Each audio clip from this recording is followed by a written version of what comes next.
os estudantes do 8º ano para mais uma aula de Geografia. Hoje estou aqui, fui convidada pelo professor Antônio Russo, esse maravilhoso, perfeito, esse homem que me faltam palavras para descrever, entendeu? Estou aqui, apenas me sentindo honrada de dividir aqui com ele.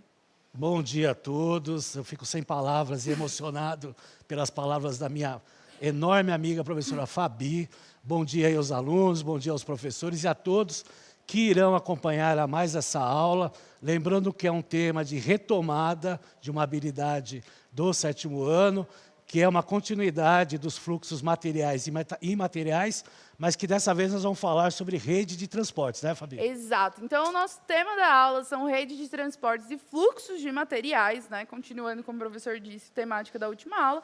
E a gente aproveita e já coloca a habilidade aí, né? Vamos aí na habilidade. Então, vai aparecer aí na tela para vocês a habilidade dessa aula, que é analisar o papel das redes de transporte e comunicação e estabelecer relação com os fluxos materiais, né, que são objetos, mercadorias e pessoas, e imateriais, dados, informação e comunicação em escala global. A unidade temática é do mundo do trabalho e o objeto de conhecimento é a desigualdade social e o trabalho.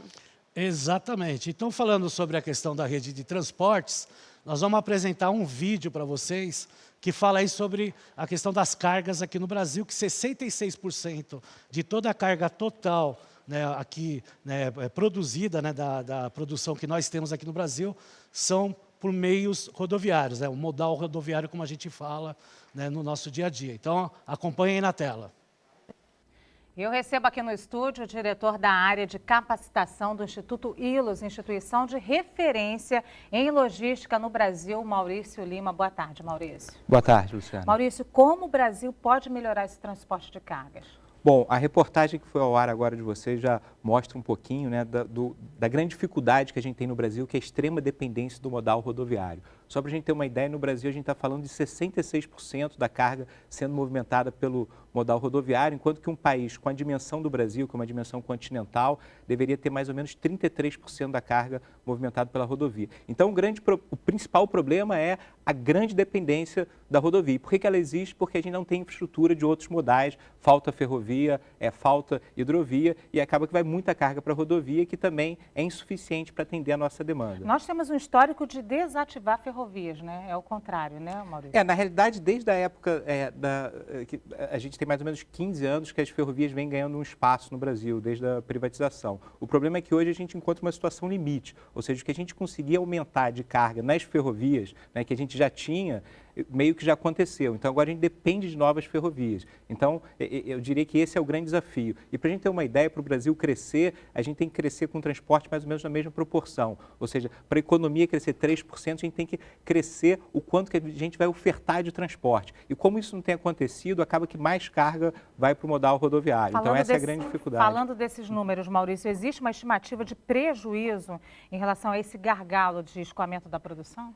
Sem dúvida. Se a gente considerasse todos os custos que já acontecem no Brasil, mas apenas com uma matriz melhor, o que seria essa matriz melhor? Por exemplo, a ferrovia tendo mais ou menos 40% da carga, um pouco mais de duto, um pouco mais de hidrovia, seria possível a gente ter uma economia de cerca de 90 bilhões de reais anual, apenas deslocando melhor essa matriz, né? Então, acaba que no Brasil, como a gente falta infraestrutura, a gente vai transportando muitas vezes uma carga de um alto volume numa longa distância pela rodovia. Isso é ruim não só para as empresas, tudo, mas também para a população, porque acaba que a gente tem rodovias bastante perigosas no Brasil, dado o elevado número de caminhões. É claro que o transporte rodoviário de carga, ele sempre vai ser considerado um dos mais importantes, mas não para longas distâncias, né, e grande fluxo de carga. Um bom exemplo disso é o que acontece com a safra no Brasil, por exemplo. Ao transportar, por exemplo, soja nos Estados Unidos, você tem uma competitividade que o custo lá é 6 vezes mais barato do que o do Brasil por conta do uso do modal hidroviário, mais ou menos. Tá certo. Muito obrigada, Maurício.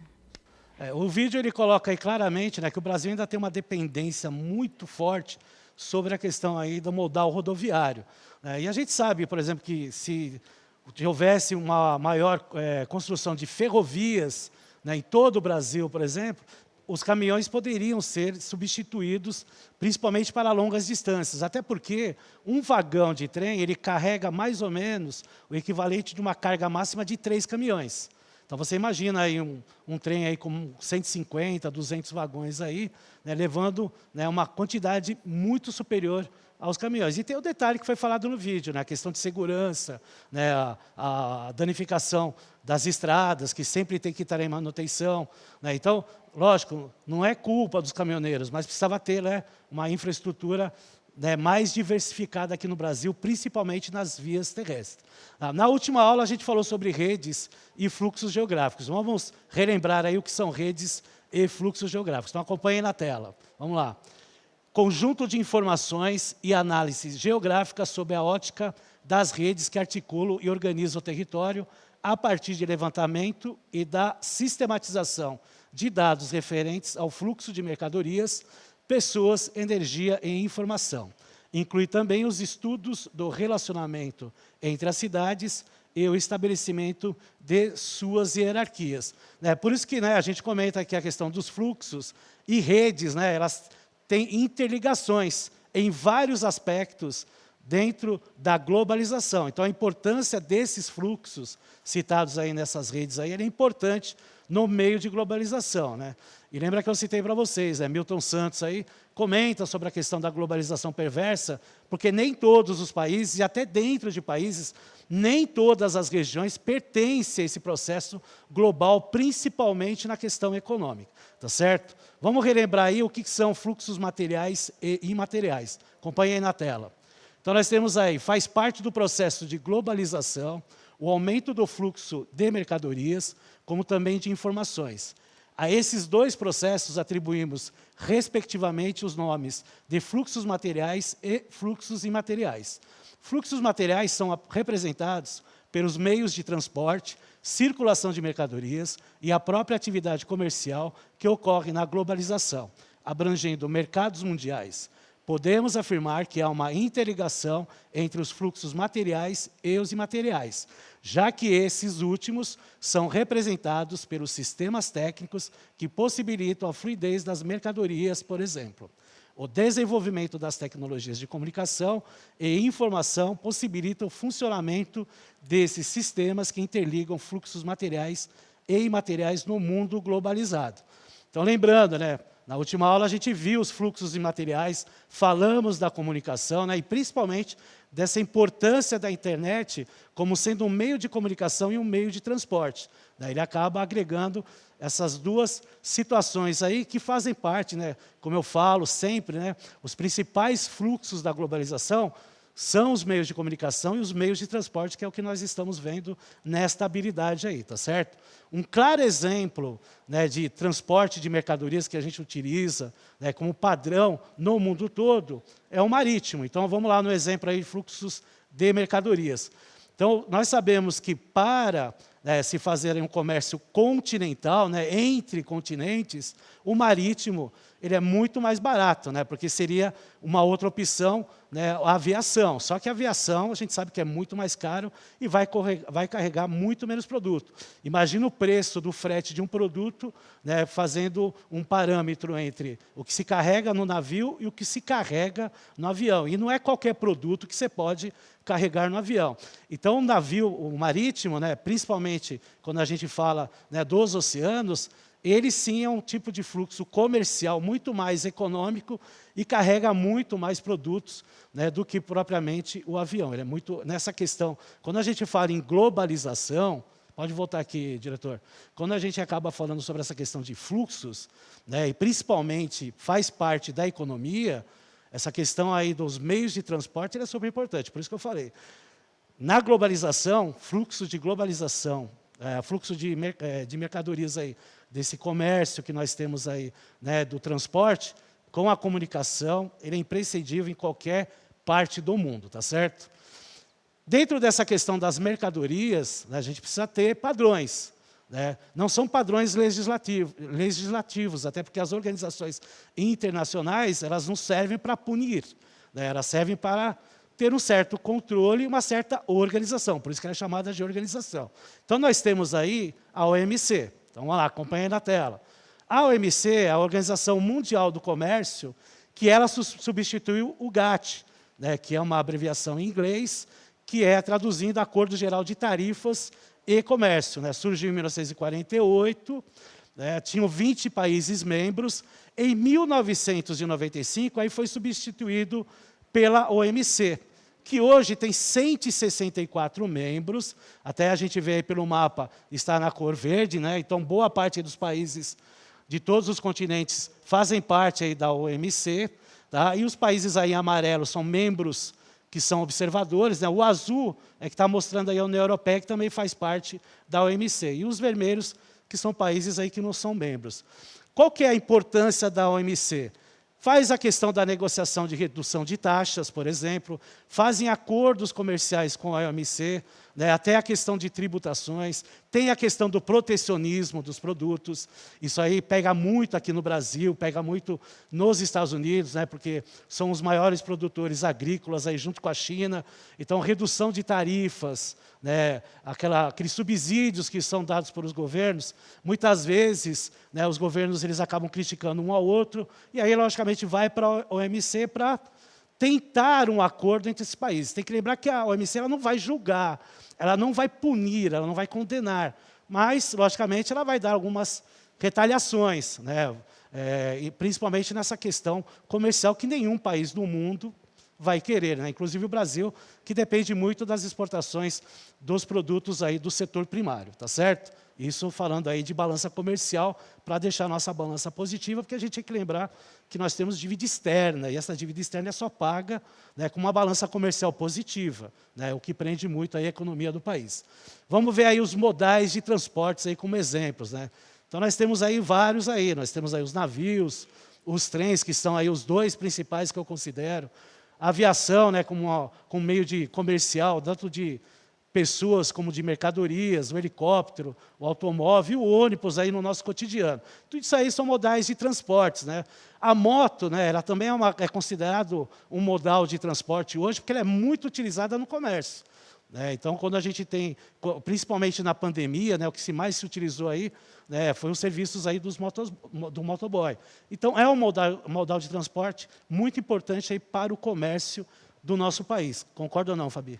Eu concordo, mas se a gente for pensar, né, nesses períodos, o que seria da gente, por exemplo, sem esses transportes, né, dentro das cidades? Exatamente. Até, a gente sabe também que tem carros que fazem esse tipo de comércio, né, que entregam, mas a gente sabe que a moto ela é muito mais rápida, muito mais ágil e acaba tendo, né, uma maior porcentagem nesse tipo de comércio. Então, vejam, quando a gente fala de transporte, ela tem as suas relações.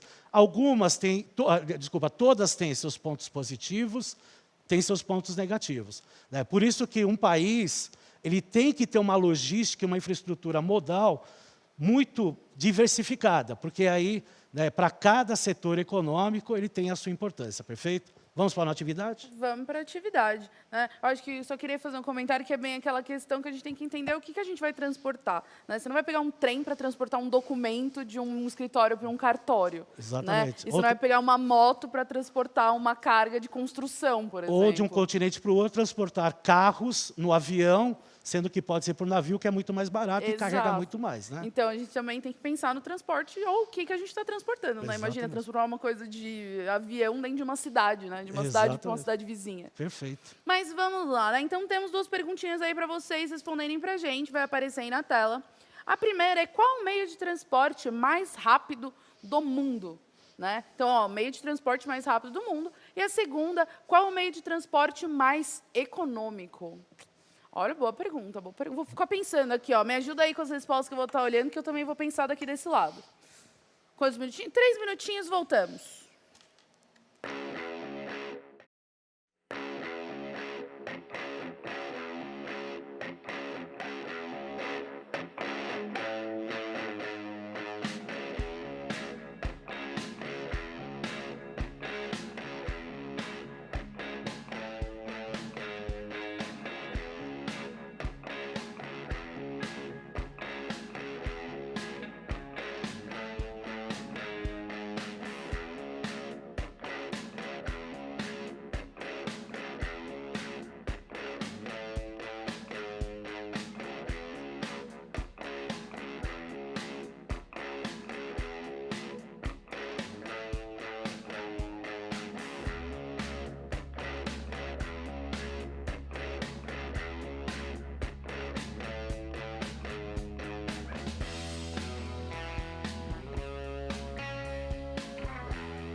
estamos de volta com várias respostas aqui. Elas seguem um padrão, né? Mas vamos lá. A professora Rosemary falou que os alunos da Escola Vital Fogaça de Almeida colocaram que o mais rápido é o avião e o mais barato é o navio. Né? A professora Ellie falou que o mais rápido é a aviação, o mais econômico hidroviário. A aluna Caroline, da professora Laura, também colocou que o mais rápido é o avião e o mais barato é o navio. Temos aqui uma diferença, ó, os alunos da escola Coriolano Monteiro falaram que o mais rápido é o avião, mas que o mais barato é o trem. Ó, temos aí um pouco diferente. E também colocaram também que o mais rápido talvez seja o helicóptero ou que o helicóptero é mais barato. Aí fica...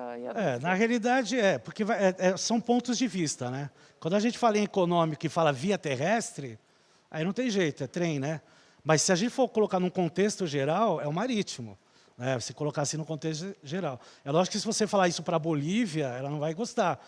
E aí vai falar, não tem como, porque ela não tem como fazer marítimo. Então, ela faz ferroviário. Para ela, então, seria mais econômico. Então, depende da região que você está. Mas, no geral, é marítimo, que é o mais econômico, porque ele carrega, né, muito mais produtos aí do que o próprio trem, por exemplo. Né? Então, tem essa relação aí. Agora, quanto à questão do mais rápido, é o avião. Né? Então, um Boeing, né, 747, a gente estava comentando aqui, chega a atingir mais de 900 km por hora. É veloz. Né? Quando tinha o Concorde, né, que foi desfeito, e estão fazendo um parecido, mais de 2.000 km por hora. Quer dizer, uma viagem de Boeing de Londres a Nova York, que faz muito exemplo, que era o que mais se fazia com o Concorde levava 3 horas e meia. Né? O Boeing levava 6 horas e meia a 9 horas, dependendo da ida e da volta. Então, tem essa relação. Então, inquestionavelmente, né, indiscutivelmente, o meio de transporte mais rápido do mundo seria aí o avião, tá certo? Vamos ver aí um mapa sobre as redes de transporte no Brasil, do Brasil aí. Então, vamos lá. Acompanhe aí na tela. Então, nós temos, né, na sua maioria, como até o vídeo comentou, né, boa parte aí fazem parte aí das rodovias, né, que são as linhas aí em vermelho. Né? E as linhas em vermelho contínuas são linhas de rodovias pavimentadas, o que é interessante, porque as tracejadas são rodovias em pavimentação, ou estradas sem pavimentação, que a gente vê numa grande quantidade. Já as ferrovias, né, para quem observa aí, está mais ligada ao litoral brasileiro, né, de nordeste a sul e sudeste, né, tendo uma identificação maior em quantidade no sudeste. E as hidrovias, né, com seus portos, né, identificando aí nas áreas litorâneas, mas também tem, né, os portos que fazem parte das áreas fluviais que estão aí no interior do Brasil, que são bastantes aí. Então, nós temos, no Brasil, se a gente for considerar, nós temos aí, né, uma diversificação de meios de transporte. Isso aí é inegável. Mas o problema é a quantidade. Pode voltar aqui, diretor, por favor. O problema é a quantidade que nós temos nessa relação. Então, se for fazer um comparativo individual dos modais, é lógico que os meios rodoviários, até por incentivos que vieram, principalmente depois da construção de Brasília em 1960, para ligar a capital a todas as regiões, o rodoviário vai se destacar. Mas ele é o mais caro. Agora, os ferroviários ficam concentrados aonde? Nas áreas litorâneas. E a gente lembra, né, historicamente, pelo ciclo do café, as ferrovias foram construídas para ligar a lavoura do café até o porto. Então, ele está nessa faixa litorânea. Então, tem uma diferença muito grande aí. E, logicamente, se a gente for comparar aeroportos do Brasil com aeroportos, por exemplo, dos Estados Unidos, os Estados Unidos eles são 100 vezes mais aeroportos nos Estados Unidos do que aqui no Brasil. Então, tem essa relação aí, tá certo? Vamos ver a densidade das rodovias no mundo. Acompanhem na tela aí. Então, nós temos aí as densidades de rodovias. Os que estão aí no amarelo, que é o Brasil, ela tem aí, em média, menos de 0,25 quilômetros de rodovias por quilômetro quadrado, né? E aí temos países aí como os Estados Unidos que têm aí uma característica maior dessa densidade rodoviária. Então, é o que eu falei para vocês. Nós temos aí um fluxo rodoviário, né, de modal bastante elevado, né, mas peca muito nas regiões menos povoadas, que são regiões, né, com uma área quadrada muito elevada, que é o caso da região norte, né, que tem essa dificuldade, principalmente de pavimentação de rodovias. Por isso que, mesmo com uma quantidade bem maior do que as ferrovias aqui no Brasil, ela tem uma porcentagem menor aí na densidade, que é o caso das densidades de ferrovias que a gente vai ver aí no próximo mapa. Então, vamos lá acompanhar aí na tela. Aí. A mesma coisa. Então, vamos dar o exemplo do Brasil. Densidade de ferrovias, menos de 1 quilômetro a cada 100 quilômetros quadrados. E a gente pega na Europa, que né, usa muitas ferrovias, e principalmente ferrovias internacionais, são mais de 7,5 quilômetros a cada 100 quilômetros quadrados, como os Estados Unidos aí também tem uma porcentagem maior que o Brasil. Então, veja, o Brasil ainda, na questão ferroviária, é mais crítico na questão rodoviária. Né? Lembrando que, economicamente, é muito mais viável as ferrovias via terrestre. Tá? Então, tudo isso aí é importante retratar para vocês. E aí, falando aí sobre os principais portos e aeroportos, né? Então, vamos lá na tela. Então, nós temos aí os principais portos e aeroportos, é aquilo que eu falei. Ó. Faço uma comparação do Brasil com os Estados Unidos. Né? Não vamos nem falar em União Europeia, mas olha a diferença. Então, há uma relação muito grande na questão de movimentação comercial, movimentação de pessoas, nessa relação de quantidade de aeroportos e de pessoas que trafegam né, dos Estados Unidos e do Brasil, tá certo? E para finalizar a aula de hoje, uma matriz de transportes do Brasil, né, colocando aí 58% né, da matriz rodoviária e 25% da ferroviária como as duas principais, tá certo? Então vejo aí a diferença das matrizes aí das modais de transporte no Brasil, tá certo? Pode voltar aqui, diretor. Então tem essa questão aí. Então temos uma diversificação da infraestrutura de transportes, mas temos que ainda melhorar, né, professora Fabi? Exatamente, estou vendo aqui que os professores estão falando aqui sobre trem-bala, né? Tem um professor que falou de um tal de Hyperloop, que eu não conheço. Você conhece o O trem, que ele falou que pesquisar. é uma espécie de metrô super rápido que visa transportar pessoas em uma velocidade de 1.220 km por hora. Bom, legal. Mesmo sendo o trem-bala atinge aí 400 km por hora, então não chega a um Boeing, por exemplo, que é mais que o dobro aí. Mas esse Hyperloop aqui, ó, tá... Eu preciso ver esse Hyperloop aí. Quem Ó, sabe vem aqui já pro fica Brasil. a dica aí, obrigada, professor, que a gente vai dar uma olhada nisso aqui Então depois, tá hein? bom. Bom, pessoal, quero agradecer a participação de todos. Faça uma pesquisa aí né, no Mão na Massa sobre as matrizes de transporte no mundo. Aí printe a tela rapidinho, tá certo? Posso pôr aí na tela, diretor. Perfeito, dá uma printada, faz uma pesquisa legal aí sobre isso. Qualquer dúvida, pergunta aí para o professor. Um forte abraço para todos. Obrigado aí pela participação no chat. Obrigado, Fabi, pela participação maravilhosa. Sou seu fã número 1. Ah, olha, não fico emocionado por dividir palco com esse maravilhoso. E assim, agradeço muito, é sempre um prazer estar com vocês. Não esqueçam de avaliar a aula, dar o feedback aí no nosso QR Code. E também a gente vai deixar aí uma enquete para vocês, com 6 perguntinhas sobre a volta às aulas, que a gente quer saber como está sendo aí para você. Conta pra gente, não sai da aula, responde essa enquetezinha pra gente. E a gente se vê na próxima aula. Tchau, pessoal.